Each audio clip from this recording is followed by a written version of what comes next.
विशंग का छल से श्री चक्र पर आक्रमण।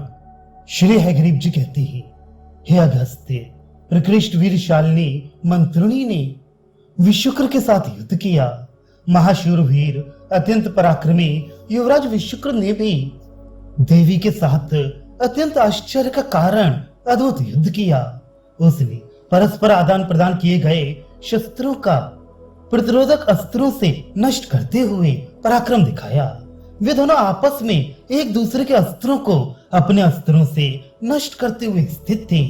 इस प्रकार चिरकाल तक अद्भुत पराक्रमशाली उस विशुक्र दैत्य को देखकर मंत्र महानायिका ने अपना रण कौशल प्रदर्शित करते हुए आधे निमिष में ही दैत्य के रथ, घोड़ों, सारथी, धनुष, मुकुट तथा पताका को एक साथ बाण समूह से नष्ट कर दिया।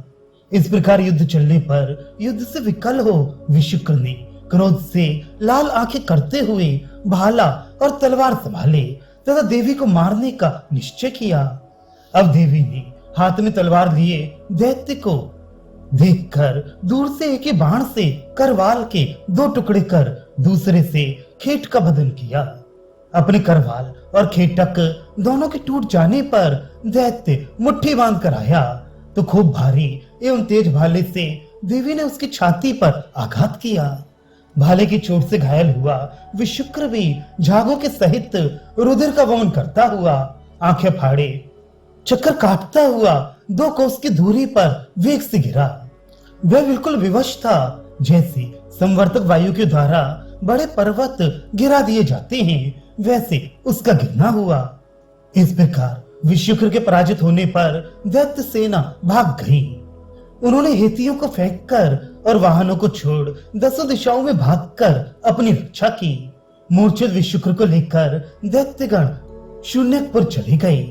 संपूर्ण शक्ति सेना के साथ विशुक्र आदि दैत्यगण के लड़ने के लिए सन्नद्ध होने पर चक्र रथ में बैठी ललिता को अकेली देखकर वह दैत्य विचार करने लगा, जो नाना परिजन आत्मरूप शक्ति संगों की आश्रय होता है, उस देवी को मैं अब सरलता से जीत लूंगा। इस प्रकार प्रसन्न मन से वह मायावी असुर शीघ्र चक्र स्थित उस देवी के निकट पहुंचा। उसके साथ 15 क्षौणी सेनाओं के सेनापति थे। सेना तो स्वल्प ही थी, परंतु शस्त्रों तथा अस्त्रों का संभार प्रभुत मात्रा में था। चलने में पैरों की भूमि पर पड़ने का शब्द होता देखकर वह असुर अपने गजारूढ़ दैत्यों के साथ मदोन्मत्त हाथी पर सवार होकर चला।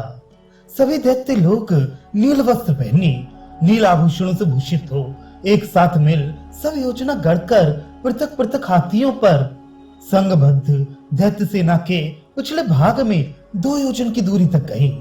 तत्पश्चात कई दलों में बंटकर वे शक्ति सेना को वाम भाग से चक्कर काटकर और अन्य दैत्य लोग दक्षिण भाग से परिक्रमा कर उधर आ गए। मध्य में 2 योजन की दूरी का अंतर छोड़कर सब चक्र रथ को घेरा लगाने को पहुंचे। इस प्रकार वे पृथक पृथक दल बना, जैसे दस्यु लोग बिना देखे आते हैं, वैसे चक्र राज में विराजी भगवती श्री ललिता के पास पहुंचे।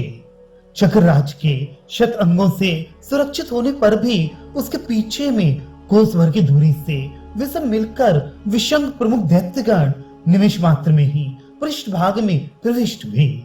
विद्यामयी श्री ललिता ने असुर गण के इस समस्त षड्यंत्र को जानकर भी वहां लीला में ही न जानने की स्थिति बना ली तथा सारी शक्तियों का आवाहन किया, जिससे कई एकत्र हो गई। उसने असुरों की प्रकृति का ध्यान कर लिया और स्थिर चित्त होकर स्थित हो गई। शक्तियां युद्ध के संदेश को सुन दूर से ही अत्यंत निर्भय हो सभी अपने अपने स्थानों में स्थित रथों में सो गईं। श्री चक्र सोई हुई शक्ति संगों से युक्त प्रज्वलित हुए दीप संगों वाले दीपकों के प्रभा को भी अत्यधिक मूर्छित करने वाला, बढ़े हुए मणियों के प्रकाश से दीप्त दीपक संगों तथा मणिगढ़ से चारों ओर प्रकृष्ट रूप से जगमगा रहा था। दैत्य लोग एकत्र होकर दूर से एक साथी आक्रमण से रथराज के ऊपर चढ़ने के लिए सन्निकट आने लगे। तभी हजारों संख्या वाली शक्तियां अपनी चमचमाती तलवारों को संभालकर रथ के चारों ओर रक्षा करने के लिए विशेष रूप से उसे घेर कर स्थित हुई। किन्हीं शक्तियों ने दैत्यों के संगों को चारों ओर से हाथियों पर आरूढ़ देखा। उन्होंने दैत्यों को सावधान बना आवाहन करते हुए महाशब्द कर ललकारी की और उस दैत्यों की सेना में प्रवेश कर आक्रमण किया। शक्तियों ने दैत्यों को धिक्कारपूर्ण वचन से आक्षेप करते हुए खड़ग से प्रहार किया। तब दैत्य गणों तथा शक्तियों का अत्यंत भयंकर युद्ध हुआ।